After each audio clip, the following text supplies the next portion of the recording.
నా నమస్కారాలు. వాస్తవం, జ్యోతిష్యం నిజం అనేటువంటి నినాదంతో మనం ముందుకు వెళ్తూ ఉన్నాం. ఆ క్రమంలో ఈరోజు మనం తెలుసుకునేటువంటి విషయం ఏమిటంటే, కాంపౌండ్ వాల్ ఎందుకు కట్టాలి, ప్రహరీ గోడ నియమములు ఏమిటి, ప్రహరీ గోడ కట్టడం వలన కలిగేటువంటి ప్రయోజనాలు ఏమిటి అనేటువంటి విషయాన్ని ఈ వీడియోలో ఈరోజు మనం తెలుసుకునేటువంటి ప్రయత్నం చేద్దాం. గతంలో కూడా ప్రహరీకి సంబంధించినటువంటి ఆయం ఏ విధంగా ఉంటుంది, దాని యొక్క మెజర్మెంట్, దాన్ని ఏ విధంగా కొలవాలి, ఏ విధంగా క్యాలిక్యులేషన్ చేయాలి అనేటువంటి విషయాన్ని గత వీడియోలో చెప్పడం జరిగింది. ఆ వీడియో కనుక మీరు చూడకపోతే ప్రహరీకి కూడా ఆయం ఉంటుంది అని ఆ వీడియోలో చెప్పడం జరిగింది. ఈ వీడియోలో ప్రహరీ గోడ యొక్క నియమములు ఏమిటో తెలుసుకుందాము. అసలు ప్రహరీ ఉండుట వలన, ప్రహరీ గోడ కట్టుట వలన వచ్చేటువంటి ప్రయోజనాలు ఏమిటి, ప్రహరీ కట్టకపోవడం వలన వచ్చేటువంటి జరిగేటువంటి నష్టాలు ఏమిటి అనేటువంటిది ఈరోజు ఈ వీడియోలో మనం తెలుసుకునేటువంటి ప్రయత్నం చేద్దాం. ప్రహరీ నిర్మించడం వలన జంతువులు లేదా తెలియనటువంటి వ్యక్తులు గృహంలోనికి సరాసరి నేరుగా రావటానికి ఆస్కారం ఉండదు. అంటే స్థలానికి సంబంధించి, గృహానికి సంబంధించి ప్రహరీ గోడ ఒక రక్షణ కవచంలా ఉంటుంది. మీరు అనొచ్చు, దూకి వస్తారు కదా, రావాలనుకున్న వాళ్ళు కటకటాలు ఉన్నా కూడా, గ్రిల్స్ ఉన్నా కూడా పగలగొట్టుకొని కట్ చేసుకుని కూడా రాగలరు. కానీ నియమం అంటే ప్రహరీ లేనటువంటి గృహానికి, ప్రహరీ ఉన్నటువంటి గృహానికి చాలా తేడా ఉంటుంది. అంటే ప్రహరీ ఉన్నప్పుడు సభ్యతా సంస్కారం పద్ధతులు పాటించేటువంటి ఎవరైనా సరే సరాసరి నేరుగా గృహంలోనికి రాకుండా, రాకూడనటువంటి జంతువులకి గృహంలోకి రావాలనేటువంటి ఆలోచన విధానం నుండి ప్రహరీ నిర్మాణము చూపుని మలుపుటకు అవకాశం ఉంటుంది.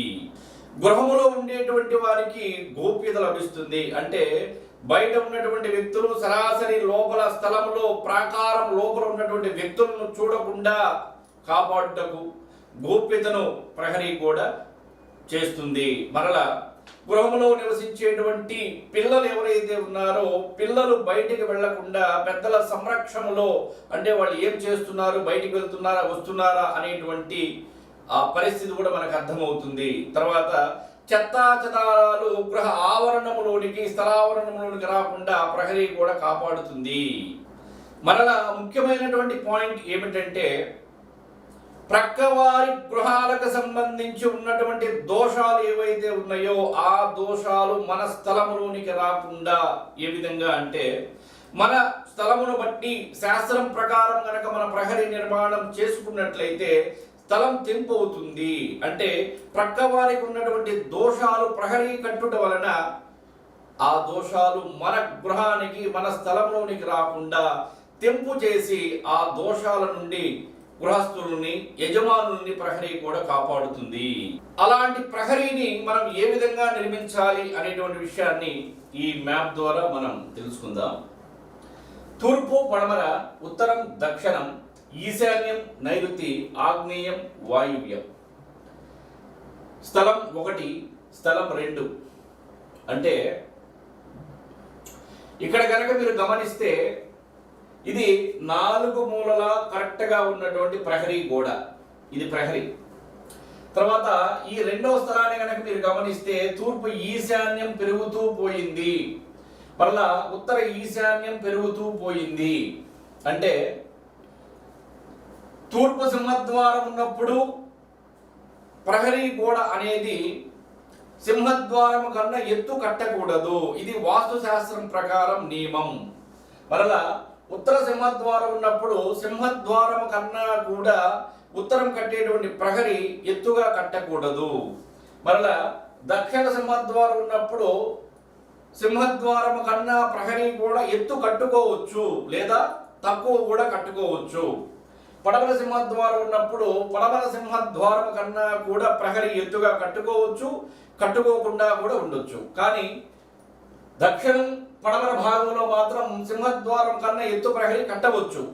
తూర్పు, ఉత్తర సింహద్వారాలు ఉన్నటువంటి గృహానికి సింహద్వారం కన్నా కూడా ఎత్తుగా ప్రహరీ కూడా నిర్మాణం చేయకూడదు. ఇది శాస్త్రం ప్రకారం నియమం ఉంది. మరలా కొన్నిసార్లు ఏం జరుగుతూ ఉంటుందంటే పురాతన గృహాలు అయ్యుండి లేదు ఫౌండేషన్ అనేది అంటే స్ట్రాంగ్గా అంటే స్టాండర్డ్గా వేయకుండా నాసిరకంగా కనుక మన ఫౌండేషన్స్ వేసినట్లయితే గోడలు పడిపోతూ ఉంటాయి. గోడలు పడిపోయినప్పుడు 4 మూలల కనుక మీరు ప్రహరీ కట్టినట్లయితే 4 మూలల్లో కనుక ఏ మూలలో మీకు గోడ పడిపోయినా కూడా దానిని వెంటనే పునఃనిర్మాణం చెయ్యాలి, లేదంటే మీ రక్షణను మీరు కోల్పోతారు వాస్తుశాస్త్రం ప్రకారం.